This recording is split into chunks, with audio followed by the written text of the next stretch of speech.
ನಮಸ್ತೆ ಎಲ್ಲರಿಗೂ.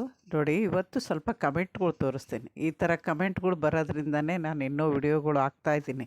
ಇಲ್ಲ ಅಂದರೆ ಒಂದೊಂದು ಸರಿ ಬೇಜಾರಾಗಿ ವಿಡಿಯೋ ಬಿಟ್ಬಿಡೋಣ ಅನಿಸುತ್ತೆ. ನೋಡಿ, ಈ ಥರ ಕಮೆಂಟ್ ಹಾಕ್ತಾರಲ್ವ, ಆವಾಗ ಪಾಪ ಇವ್ರಿಗಾಗಾದರೂ ನಾವು ವಿಡಿಯೋ ಮಾಡಬೇಕು ಅಂತ ಅನಿಸುತ್ತೆ. ಅದಕ್ಕೆ ಅನ್ನಿಸ್ತಾ ನಿಮಗೆ ಆ ಕಮೆಂಟ್ಗಳೆಲ್ಲ ನಿಮ್ಮ ಜೊತೆ ಶೇರ್ ಮಾಡಿದ್ದೀನಿ. ಇವರೊಬ್ಬರೇ ಅಲ್ಲ, ಇನ್ನು ಎಷ್ಟೋ ಜನ ಯೂಟ್ಯೂಬರ್ ಅಲ್ಲದೇ ಇರೋರು ಕೂಡ ನನಗೆ ಒಂದಿನನೂ ನಾನು ಮಾಡಿದ್ದು ಇವತ್ತಿನವರೆಗೂ ವಿಡಿಯೋಗಳು ನೋಡಿ ಕಮೆಂಟ್ ಮಾಡ್ತಾರೆ. ತುಂಬ ಖುಷಿಯಾಗುತ್ತೆ. ರಾಜೇಶ್ವರಿ ಪ್ರಭಾಕರ್ ಅನ್ನೋರಿಗೆ ನೆಟ್ ಬರಲಿಲ್ಲ ಅಂದರೆ ರೋಡಲ್ಲಿ ನೆಟ್ಟು ಬರುತ್ತೆ, ಅಲ್ಲೋಗಿ ನಿಂತ್ಕೊಂಡು ನೋಡ್ತೀವಿ ಅಂತಾರೆ. ಈ ಥರ ಎಲ್ಲ ಹೇಳೋದಕ್ಕೆ ನನಗಿನ್ನೂ ಹೋಗಲಿ, ಬೇರೆಯವರು ಯಾರು ನೋಡದೆ ಹೋಗಲಿ, ಇಂಥವ್ರಾದ್ರೂ ನನ್ನಿಂದ ಕಲಿತಾರಲ್ಲ ಅನ್ನೋದಕ್ಕೆ ವಿಡಿಯೋ ಮಾಡ್ತಾಯಿದ್ದೀನಿ. ಬನ್ನಿ ಇವಾಗ ವಿಡಿಯೋ ಸ್ಟಾರ್ಟ್ ಮಾಡ್ತೀನಿ ನಾನು. ನೋಡಿ, ಇವತ್ತಿನ ವಿಡಿಯೋದಲ್ಲಿ ಇವತ್ತು ತರಳಿರೋ ದಾಸವಾಳ ತೋರಿಸ್ಕೊಂಬಿಟ್ಟು ಇವತ್ತೇನು ಕೆಲಸ ಮಾಡ್ತೀನಿ ಅಂತ ತೋರಿಸ್ತೀನಿ. ವಿಡಿಯೋ ಪೂರ್ತಿ ನೋಡಿ ಸಪೋರ್ಟ್ ಮಾಡಿ. ಪ್ರತಿ ವಿಡಿಯೋದಾಗೂ ನಾನು ಹೇಳ್ತಾನೇ ಇದ್ದೀನಿ.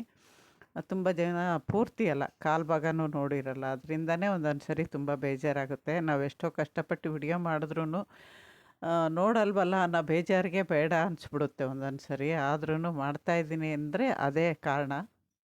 ಈ ಥರ ಕಮೆಂಟ್ ನೋಡಿ, ನಿಮ್ಮ ವಿಡಿಯೋ ನೋಡಿ ನಾವು ಗಾರ್ಡನ್ ಸ್ಟಾರ್ಟ್ ಮಾಡ್ತೀವಿ, ಗಿಡಗಳು ಬೆಳೆಸ್ತೀವಿ ಅಂತಾರಲ್ವ, ಖುಷಿಯಾಗುತ್ತೆ. ನಾವು ಮಾಡಿದ್ದು ಸಾರ್ಥಕ ಅನಿಸುತ್ತೆ. ಆಮೇಲೆ ನೋಡಿ, ಇವ್ರನ್ನ ನಾನು ಸ್ಟಾರ್ಟಿಂಗಲ್ಲಿ ಯಾವಾಗಲೂ ಬರಲಿ, ಫಸ್ಟು ಮೊನ್ನೆ ಕ್ಲೀನ್ ಮಾಡಿದ್ದೀನಲ್ಲ ದಾಸವಾಳ ಸೇವಂತಿಗೆ ಎಲ್ಲ, ಫಸ್ಟು ಒಂದು ರೌಂಡು ಅವನ್ನ ಗಮನಿಸ್ಕೊಂಬಿಡ್ತೀನಿ. ಆಮೇಲೆ ಮೊನ್ನೆ ಹೇಳಿದ್ನಲ್ಲ 4 ಕನಕಾಂಬರ ಕ್ಲೀನ್ ಮಾಡಿದೆ, ಒಂದೆರಡು ದಾಸವಾಳ, ಆಮೇಲೆ ಅವನ್ನೂ ಕ್ಲೀನ್ ಮಾಡಿರೋವು ಗಮನಿಸ್ಕೊಂಡು ಇಲ್ಲಿ ಇಟ್ಟಿದ್ದೀನಿ. ಆಮೇಲೆ ಇವನ್ನೂ ಅಷ್ಟೇ ಕುಂತಲ್ಲೇ ಅಲ್ಲಿ ರೀಪಾಟ್ ಮಾಡಿದೆ. ಇನ್ನೂ ಚಿಕ್ಕದಾಗಿ ತುಂಬ ಬೇರು ಬಿಟ್ಕೊಂಡಿರಲಿಲ್ಲ. ಆದರೆ ನಾವು ಹಾಕಿರೋ ವೇಸ್ಟ್ ಕೆಳಗಡೆ ಹೋಗಿತ್ತು. ಇನ್ನು ಬರೋ ವರ್ಷಕ್ಕೆ ಬಿಟ್ಟರೆ ಇನ್ನೂ ಜಾಸ್ತಿ ಆಗುತ್ತೆ ಅಂತ ನಾನು ಅಲ್ಲೇ ಈಸಿಯಾಗಿ ಬಂತು. ಅದು ಇನ್ನೂ ಜಾಸ್ತಿ ಬೇರೆ ಇರಲಿಲ್ವಲ್ಲ, ಈಸಿಯಾಗಿ ಬಂತು. ವಿಡಿಯೋ ಮಾಡೋಕ್ಕೆ ಯಾರೂ ಇರಲ್ಲ. ಒಂದು ಕೈಯಲ್ಲಿ ಫೋನ್ ಹಿಡ್ಕೊಂಡು ಅದು ರೀಪಾಟ್ ಮಾಡೋದೆಲ್ಲ ವಿಡಿಯೋ ಮಾಡೋಕ್ಕಾಗಲ್ಲ, ಚಿಕ್ಕದಾಗಲಿ ದೊಡ್ಡದಾಗಲಿ. ಆಮೇಲೆ ದಾಸವಾಳ ಎಲ್ಲ ಚಿಕ್ಕ ಕಟಿಂಗ್ ಇಟ್ಟಿದ್ವಲ್ಲ ರೀಪಾಟ್ ಮಾಡ್ಕೊಂಡಿದ್ದೀನಿ. ಇಲ್ಲೊಂದು 3 ಗಿಡ ಇದೆ, 3 ಗಿಡ. ಅದರಲ್ಲಿ 2 ಚಿಕ್ಕದಿದೆ, ನಿಧಾನವಾಗಿ ಮಾಡ್ಕೋಬೇಕು. ಒಂದು ಮಾತ್ರ ದೊಡ್ಡದಿದೆ, ಅದೊಂದು ಮಾಡ್ಕೋಬೇಕು. ಇವೆಲ್ಲ ನಾನು ರೀಪಾಟ್ ಮಾಡ್ಕೊಂಡಿದ್ದೆ, ಕಟಿಂಗ್ ಇಟ್ಟಿದ್ದು ಹೋದ ಸರಿ. ಯಾಕೆಂದರೆ ಎಷ್ಟೋ ಗಿಡಗಳು ನನ್ನ ಹತ್ರ ಹೋದ ಸರಿ ಸತ್ತೋಗಿದ್ದಾವೆ ದಾಸವಾಳ. ಅದರಿಂದ ಕಟಿಂಗಲ್ಲಿ ನಾನು ಹೋದ ಸರಿ ಇಟ್ಟಿರೋ ಕಟಿಂಗ್ ಯಾವತ್ತೂ ವೇಸ್ಟ್ ಮಾಡದೆ ನಾನೇ ಇಟ್ಕೊಳ್ತಾ ಇದ್ದೀನಿ, ಹೂವು ಬಿಡೋವರೆಗೂ ಗೊತ್ತಾಗಲ್ಲ. ಆಮೇಲೆ ಮೊನ್ನೆ ತೋರಿಸಿದ್ದೆ ನೋಡಿ, ಸಿಂಗಲ್ ಪೆಟಲ್ ಇದ್ದಿದ್ದು ಇವತ್ತು ಡಬಲ್ ಪೆಟಲ್ ಇದೆ. ಇದನ್ನು ಅಷ್ಟೇ ಮೊಗ್ಗು ಜಾಸ್ತಿ ಆಗಿದೆ ಇವಾಗ. ಆಮೇಲೆ ಇದು ನಾಟಿದಲ್ವಾ, ಈ ವೈಟು, ಪಿಂಕು, ರೆಡ್ಡು ಇವೆಲ್ಲ ತುಂಬ ಕಡ್ಡಿ ಆಗುತ್ತೆ. ವರ್ಷಕ್ಕೊಂದು ಸರಿ ಕಂಪಲ್ಸರಿ ಪ್ರೂನ್ ಮಾಡ್ಕೋಬೇಕು. ತುಂಬ ಕಡ್ಡಿ ಆಗೋದಲ್ಲದೆ ಬಾಗ್ಬಿಡ್ತವೆ. ಅದರ ಗಿಡ ಬುಷಿಯಾಗಿ ಮೇಲಕ್ಕೆ ಹೋಗಲ್ಲ, ಬಾಗಿರುತ್ತೆ. ಅದರಿಂದ ಓಡಾಡೋಕ್ಕೂ ಜಾಗ ಸ್ವಲ್ಪ ಇರುತ್ತಲ್ವ, ಓಡಾಡೋಕ್ಕೂ ಕಷ್ಟ ಆಗುತ್ತೆ. ಅದರಿಂದ ನಾನು ಇವತ್ತು ಅದನ್ನೊಂದು ಗಿಡ ಪ್ರೂನ್ ಮಾಡಿದ್ದೀನಿ. ಪ್ರೂನ್ ಮಾಡಾದಮೇಲೆ ತೋರಿಸಿದ್ದೀನಿ ನಿಮಗೆ. ಇನ್ನೊಂದು ಸರಿ ಪ್ರೂನ್ ಮಾಡೋವಾಗ ಯಾರಾದರೂ ಇದ್ದರೆ ವಿಡಿಯೋ ಮಾಡಿ ತೋರಿಸ್ತೀನಿ, ಯಾವ ಥರ ಮಾಡಬೇಕು ಆ ಥರ ಅಂತ. ಇನ್ನು ಮೊಗ್ಗಿರೋವೆಲ್ಲ ಜಾಸ್ತಿ ಮಾಡ್ಕೊಳಕ್ಕೆ ಹೋಗಲ್ಲ, ಲೈಟಾಗಿ ಮಾಡ್ತೀನಿ. ಮೊಗ್ಗಾಗೋದ್ಮೇಲೆ ಬೇಕಾದ್ರೆ ಲೈಟಾಗಿ ಮಾಡ್ಕೋಬೋದು. ಯಾಕೆಂದರೆ ಇನ್ನೂ ಮತ್ತೆ ನಮಗೆ ನವಂಬರ್ ಡಿಸೆಂಬರ್ವರೆಗೂ ದಾಸವಾಳದಲ್ಲಿ ಪ್ರೂನು ಮಾಡ್ಕೋಬೋದು, ರಿಪಾಟು ಮಾಡ್ಕೋಬೋದು, ಗಿಡಗಳು ತಂದು ಬೆಳೆಸ್ಕೋಬೋದಲ್ವ. ಬೇಕಾದಷ್ಟು ಸರಿ ಕೆಲಸ ಇರುತ್ತೆ. ಮಳೆಗಾಲದಲ್ಲಂತೂ ಇನ್ನು ಕಟಿಂಗ್ ಗಿಡಕ್ಕೆ ರಿಪಾಟ್ ಮಾಡಿದ್ರೆ ತುಂಬ ಚೆನ್ನಾಗಿ ಬೆಳೆಯುತ್ತೆ ಗಿಡಗಳು. ಬೇಸಿಗೆಯಲ್ಲೂ ತುಂಬ ಚೆನ್ನಾಗಿ ಬರುತ್ತೆ ಮಲ್ಲಿಗೆ ಗಿಡ. ಆಮೇಲೆ ದಾಸವಾಳ ಮಾತ್ರ ಕಟಿಂಗ್ ಆಗಲಿ ಆಮೇಲೆ ರಿಪಾಟ್ ಆಗಲಿ ಮಾಡಿದ್ರೆ ಚೆನ್ನಾಗಿ ಇದಾಗುತ್ತೆ. ಅದರಿಂದ ನಾನು ಇವನ್ನೆಲ್ಲ ಇಲ್ಲೆಲ್ಲ ನೋಡಿ, ಅಡಿನಿಯಮ್ ಇಟ್ಟಿದ್ನಲ್ವ, ಅವೆಲ್ಲ ಇಲ್ಲಿ ದಾಸವಾಳ ಇಟ್ಟಿದ್ದೀನಿ. ಅಂದರೆ ಹೈಟ್ ಬೆಳೆದಿರೋವಲ್ಲ, ಎಲ್ಲ ಹೊಸ್ದಾಗಿ ಚಿಕ್ಕದಾಗಿ ಮಾಡಿದ್ದೀನಲ್ವ, ಅವು ಮಾತ್ರ ಇಲ್ಲಿ ಇಟ್ಕೊಂಡಿದ್ದೀನಿ. ಯಾಕೆಂದರೆ ಇಲ್ಲಿ ಆಪಿ ಸ್ವಲ್ಪ ಅಲ್ಲೇ ಕೂತಿರುತ್ತೆ, ತಕ್ಷಣ ಗೊತ್ತಾಗ್ಬಿಡುತ್ತೆ. ನೋಡಿ, ಇದನ್ನು ರೀಪಾಟ್ ಮಾಡಿದ್ದೆ, ತೋರಿಸಿದ್ದೆ ನಿಮಗೆ. ಇದು ಸ್ವಲ್ಪ ಗಿಡ ಡಲ್ ಆಗುತ್ತೆ, ಒಂದೊಂದು ಗಿಡ ತುಂಬ ಸೂಕ್ಷ್ಮ ಇರುತ್ತೆ. 1 ವಾರ 10 ದಿನ ಆಗುತ್ತೆ ಹೊಂದ್ಕೊಳ್ಳೋಕ್ಕೆ. ಎಲೆಗಳು ದಿನ ಸ್ವಲ್ಪ ಹಣ್ಣಾಗಿ ಬಾಡ್ತಾ ಇರ್ತವೆ, ಉದುರ್ತಾ ಇರ್ತವೆ. ಗಾಬರಿ ಆಗೋದೇನು ಬೇಡ, ಸೆಟ್ ಆಗುತ್ತೆ. ಯಾಕೆಂದರೆ ನಾವು ಚಿಕ್ಕ ಗಿಡಗಳು ಬೇರು ಸಮೇತನೂ ಹಾಕಿರ್ತೀವಿ. ತುಂಬ ಬೇರು ಕಟ್ ಮಾಡಿದಾಗ ಭಯ ಆಗುತ್ತೆ ಅಷ್ಟೇ. ತುಂಬ ಬೇರು ಕಟ್ ಮಾಡೋಕ್ಕೆ ಹೋಗಬೇಡಿ ಹೊಸಬ್ರು. ಲೈಟಾಗಿ ಜಾಸ್ತಿ ಇರೋ ಬೇರು ಮಾತ್ರ ಕಟ್ ಮಾಡ್ಕೋಬೋದು. ಇಲ್ಲಾಂದರೆ ನಿಮಗೆ ಬೇಸಿಗೆಗಾಲದಲ್ಲಿ ಬಿಸಿಲಿಗೆ ಇದಾಗುತ್ತೆ ಅನ್ನಂಗಿದ್ರೆ ಮಳೆಗಾಲದಲ್ಲಿ ರಿಪಾಟ್ ಮಾಡ್ಕೊಳ್ಳಿ. ಇವಾಗ ಪ್ರೂನ್ ಮಾಡ್ಕೊಳ್ಳಿ. ಪ್ರೂನ್ ಮಾಡ್ಕೊಂಡ್ರೆ ಚೆನ್ನಾಗಿ ಬರುತ್ತೆ. ನೋಡಿ, ಇವತ್ತೇನು ಕೆಲಸ ಮಾಡಿದೆ ಅಂತ. ಯಾಕೆಂದರೆ ಮಧ್ಯಾಹ್ನದ ಮೇಲೆ ಬಂದಿದ್ದೀನಿ.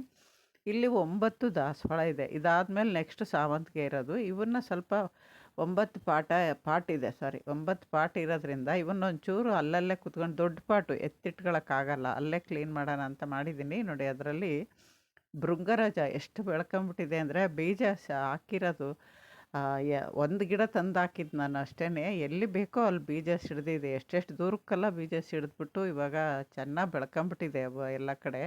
ಅದು ಬೇರು ಸಮೇತ ತೆಗಿತಾ ಇದ್ದೀನಿ ನಾನು, ಯಾಕೆಂದರೆ 1-2 ಗಿಡ ಇದ್ದರೆ ಸಾಕು. ಇದು ಬೀಜ ಉದುರಿ ಎಲ್ಲ ಕಡೆ ಹುಟ್ಟುತ್ತೆ. ಇದು ತಲೆಗೆ ಎಣ್ಣೆ ಹಚ್ಚೋವಾಗ, ಎಣ್ಣೆ ಮಾಡ್ಕೊತೀವಲ್ಲ ತಲೆಗೆ ಹಚ್ಚೋ ಎಣ್ಣೆ, ಅವಾಗ ಹಾಕ್ಕೋಬೋದು, ಒಳ್ಳೆಯದು. ಆಮೇಲೆ ರುಬ್ಬಿಬಿಟ್ಟು ತಲೆಗೆ ಹಚ್ಕೋಬೋದು, ನ್ಯಾಚುರಲ್ ಬ್ಲಾಕ್ ಆಗುತ್ತೆ. ಅದರಿಂದನೇ ನಾನು ಭೃಂಗರಾಜ ತಂದು ಅವಾಗ ಇಟ್ಟಿದ್ದು. ಇದು ಬೇರು ಸಮೇತ ತೆಗೀರಿ, ಬೇರೆ ಗಿಡಗಳಾಗಿದ್ದಾಗ ಸಪ್ರೇಟ್ ಗಿಡ ಪಾಟ್ಗಳಿಗೆ ಹಾಕ್ಕೊಳ್ಳಿ. ನಾವು ಎಷ್ಟೇ ಸಪ್ರೇಟಾಗಿ ಇಟ್ರೂ ಇದ್ರ ಬೀಜ ಗಾಳಿಗೆ ಆರ್ಬಿಟ್ಟು ಎಲ್ಲ ಪಾಟಲ್ಲೂ ಸ್ವಲ್ಪ ಸ್ವಲ್ಪ ಬಂದಿರುತ್ತೆ. ಅವಾಗವ ನೋಡ್ಕೊಂಡು ತೆಗಿತಾ ಇರಬೇಕು, ಇಲ್ಲಾಂದರೆ ಇವೇ ಬೆಳೀತಾ ಹೋಗ್ತವೆ.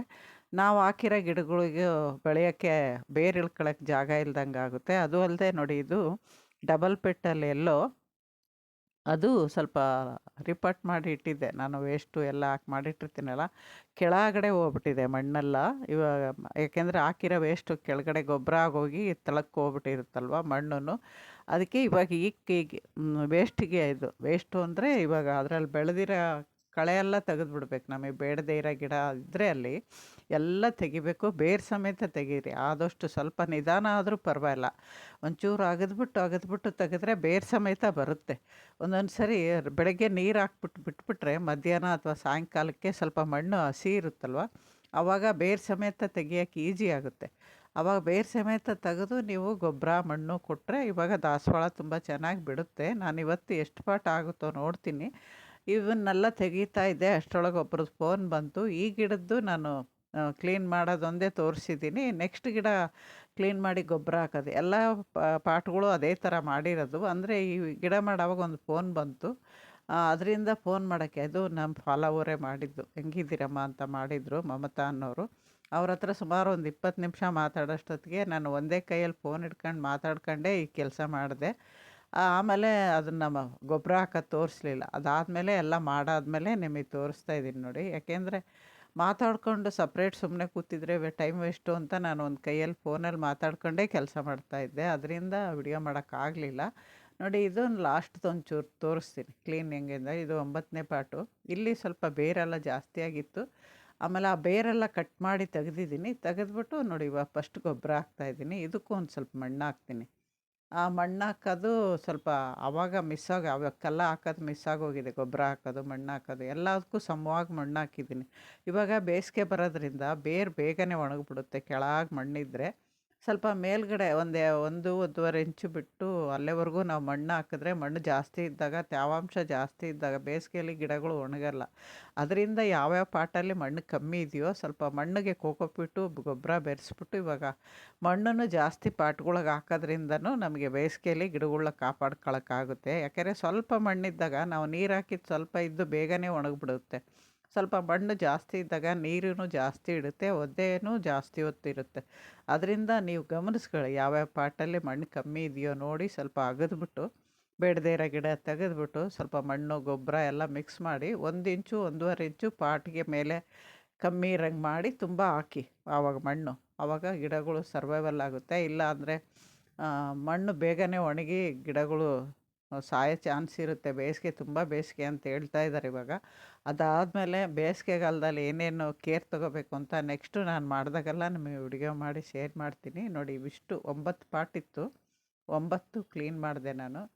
11:30ಗೆ ಬಂದಿದ್ದಕ್ಕೆ 2:30 ಏನೋ ಆಯಿತು. ಆದರೂ ತುಂಬ ಬಿಸಿಲಿತ್ತು. ಬಿಸಿಲಲ್ಲಿ ತಲೆ ಸುಟ್ಟೋಗ್ತಾಯಿತ್ತು, ಕೆಲಸ ಮಾಡೋಕ್ಕಾಗಲ್ಲ, ಅಷ್ಟು ಬಿಸಿಲಾಗಿದೆ. ಇನ್ನೂ ಶಿವರಾತ್ರಿನೇ ಕಳೆದಿಲ್ಲ, ಆಗಲೇ ಅಷ್ಟು ಬಿಸಿಲಿದೆ. ಇನ್ನು ಬೇಸಿಗೆಯಲ್ಲಿ ಬಿಸಿಲು ಕೆಲಸ ಮಾಡೋಕ್ಕೆ ಕಷ್ಟ. ನೋಡಿ, ಇದೊಂದು ಪ್ರೂನ್ ಮಾಡಿದೆ, ರೆಡ್ಡಿದು ನಾಟಿದು. ಇಷ್ಟು ಪ್ರೂನ್ ಮಾಡಿದ್ದೀನಿ. ಇದು ತುಂಬ ಬಾಗ್ಬಿಡ್ತವೆ ಕೆಳಗಡೆ ಬಾಗ್ಬಿಟ್ಟು ತುಂಬ ಜಾಸ್ತಿ ಆ ಪಕ್ಕ ಈ ಕಡೆ ಪಕ್ಕ ಎಲ್ಲ ಗಿಡಗಳಿಗೂ ಸೇರ್ಕೊಂಡ್ಬಿಡುತ್ತೆ. ಅದಕ್ಕೆ ವರ್ಷಕ್ಕೊಂದ್ಸರಿ ಅದು ಪ್ರೂನ್ ಮಾಡಬೇಕು. ಇವು ಅಂದರೆ ಒಂಚೂರು ಹೈಟ್ ಬೆಳೆಯುತ್ತೆ, ಹೈಬ್ರಿಡು ಮೇಲಕ್ಕೆ ಹೋಗುತ್ತೆ. ಇದನ್ನು ನೋಡ್ಕೊಂಡು ನಿಮಗೆ ಎಷ್ಟು ಹೈಟಿಗೆ ಬೇಕೋ ಅಷ್ಟು ಇದು ಮಾಡ್ಬೋದು. ನಾನು ಹೋದ ಸರಿ ಆಡ್ ಪ್ರೂನಿಂಗ್ ಮಾಡಿದ್ದೀನಿ, ಈ ಸರಿ ಮಾಡಲ್ಲ. ನಮಸ್ತೆ, ಇನ್ನೊಂದು ವಿಡಿಯೋದಾಗ ಸಿಗ್ತೀನಿ.